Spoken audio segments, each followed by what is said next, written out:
নিশ্চয়কৈ লাগি থাকিলে মাগি খাব নালাগে। গোৱালপাৰাৰ ভালুকডুবিৰ এগৰাকী উদ্যমী মহিলাগৰাকীৰ নাম নাৰ্জমণি খানম। নাৰ্জমণি খানমৰ যি আদৰ্শ, সেই আদৰ্শই সকলোকে অনুপ্ৰাণিত কৰিব। সহযোগী সঞ্জীৱ আৰু মই বৰ্তমান নাৰ্জমণি খানমৰ যি দুগ্ধ ফাৰ্ম আছে তাত আছোঁ। তেখেতে উন্নত জাতৰ গাই গৰু পুহি দৈনিক হাজাৰ হাজাৰ টকা উপাৰ্জন কৰিবলৈ সক্ষম হৈছে। মই পোনে পোনে নাৰ্জমণি খানমৰ সৈতে কথা পাতিবলৈ যত্ন কৰিম।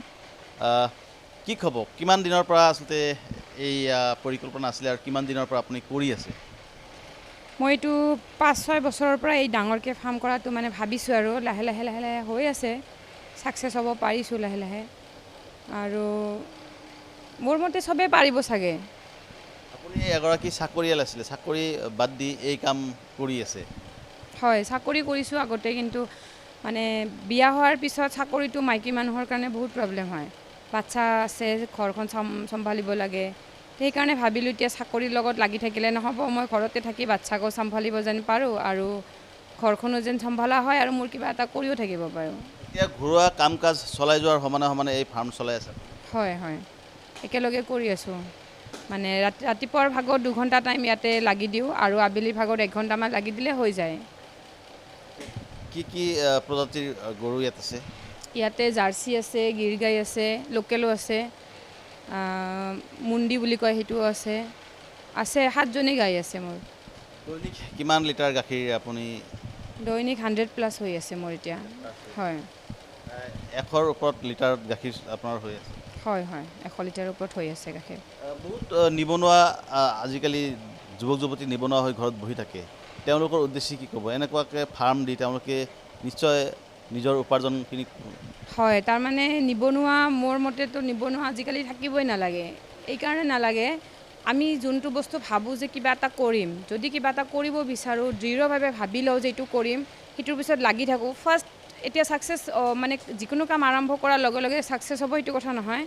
ফাৰ্ষ্টত অলপ কষ্ট হয়, যিকোনো কামতে কষ্ট হয়, কিন্তু যদি ভাল কৰি যদি এটা কামৰ পিছতে আমি লাগি থাকোঁ, যিকোনো কাম, এইটো যে অকল ফাৰ্মিঙে যে এইটো কৰিব লাগিব সেইটো কথা নহয়। মই এইবিলাক পুহি ভাল পাওঁ, ফাৰ্মিং কৰি ভাল পাওঁ, মই এইটো বাছি লৈছোঁ। আৰু কোনোবা বেলেগ কিবা কৰি ভাল পায়, সেইটো বাছি ল'লে মানে যোনে যোনটো কাম কৰিব বিচাৰে তাতে ভালকৈ মানে লাগি থাকিলে সময় লাগিব পাৰে, কিন্তু ছাকচেছ হ'বই। আপুনি এগৰাকী উচ্চ শিক্ষিত মহিলা, চাকৰি আছিলে, ICICI বেংকত আপুনি চাকৰি কৰিছিলে, HDFC বেংকত আপুনি চাকৰি কৰিছিলে। গতিকে বহুত শিক্ষিত ল'ৰা ছোৱালী এই কাম কৰাৰ কাৰণে আচলতে লাজ অনুভৱ কৰে। মোৰ মতেতো কৰিব নালাগে আৰু মই নকৰোঁ। আজিকালি সমাজখনে তাৰমানে নকৰে আৰু? হয়, মই নকৰোঁ। এইকাৰণে নকৰোঁ, মইতো বেয়া কাম কৰা নাই। মই গৰু পুহি আছোঁ বা মই নিজে মানে নিজৰ ভৰিৰ ওপৰত থিয় দিয়াৰ কাৰণে কিবা এটা কৰি আছোঁ, এইটোত লাজ কৰিব লগা একো নাই। আৰু লাজ কৰিলে আগুৱাই যাব নোৱাৰিব। লাজ এইকাৰণে কৰিব নালাগে যে মই কিবা এটা কৰিম, মোৰ আশা মই কিবা এটা কৰিম, মোৰ নিজৰ ভৰিৰ ওপৰত মই থিয় দিম, সেইটোৱে মেইন। সেইটোত থাকিলে মানে সেইটো ভাবি থাকিলে মানুহৰ লাজটো মনলৈ নাহিব। এতিয়া গাখীৰখিনি বিক্ৰী কৰাৰ আপুনি যিহেতু 100 লিটাৰৰ ওপৰৰ গাখীৰ আপোনাৰ উৎপাদন হয়, গতিকে বিক্ৰীৰ ক্ষেত্ৰত কিবা অসুবিধা আছে? নাই, বিক্ৰী কৰাৰ ক্ষেত্ৰত মোৰ কোনো অসুবিধা সেনেকুৱা সন্মুখীন হ'বলগীয়া হোৱা নাই এতিয়ালৈকে। কিয়নো পুৰবীৰ ছ'চাইটি মোক দিছে, পুৰবীৰ পৰা ছ'চাইটি দিছে, ইয়াৰ পৰা গাখীৰখিনি 2 টাইমছ কালেকশ্যন লৈ যায় ইহঁতে। তাৰোপৰি কোনোবা যদি সেনেকুৱা ধৰক বিয়া বা কিবা অকেজনেলি কিবা লাগে, কাৰোবাক গাখীৰ লাগে বা দৈ লাগে, সেনেকৈ আহি কেনেও লৈ যায় গাখীৰ। মোৰ প্ৰব্লেম হোৱা নাই। আৰু যদি 200 লিটাৰো গাখীৰ হয় মোৰ ঘৰত, তথাপি অসুবিধা নহ'ব আৰু এনেকুৱা। চাকৰিয়ালতকৈ আচলতে ইনকামটো আপোনাৰ বেছি? সেইটো হয়, সেইটো হয়। চাকৰিতকৈ মোৰ ফাৰ্মিঙৰ ইনকামটো বহুত বেছি।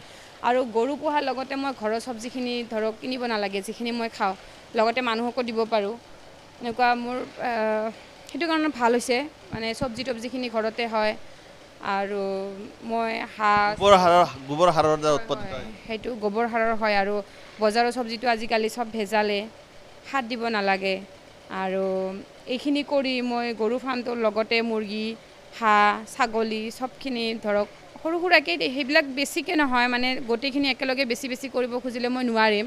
তো সেইবিলাক অলপ অলপকৈ সেইবিলাকো কৰি আছোঁ ইয়াৰ মাজতে। নিশ্চয়কৈ নাৰ্জমণি খানম নিশ্চয় প্ৰশংসাৰ পাত্ৰ। যি সময়ত আচলতে নিবনুৱা বহু শিক্ষিত যুৱক যুৱতী আচলতে ঘৰতে নিবনুৱা হৈ আছে, সেই সময়তে দেখিবলৈ পোৱা গৈছে নাৰ্জমণি খানমে HDFC বেংকৰ চাকৰি এৰি আচলতে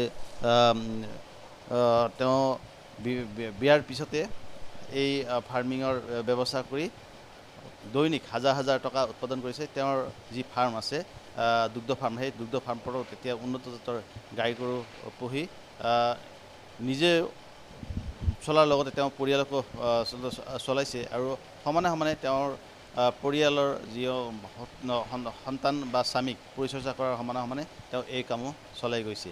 আমি NKTVৰ ফালৰ পৰাও তেওঁক আচলতে প্ৰশংসা কৰিছোঁ। গোৱালপাৰাৰ পৰা ৰছিদুল হুছেইন, NKTV+।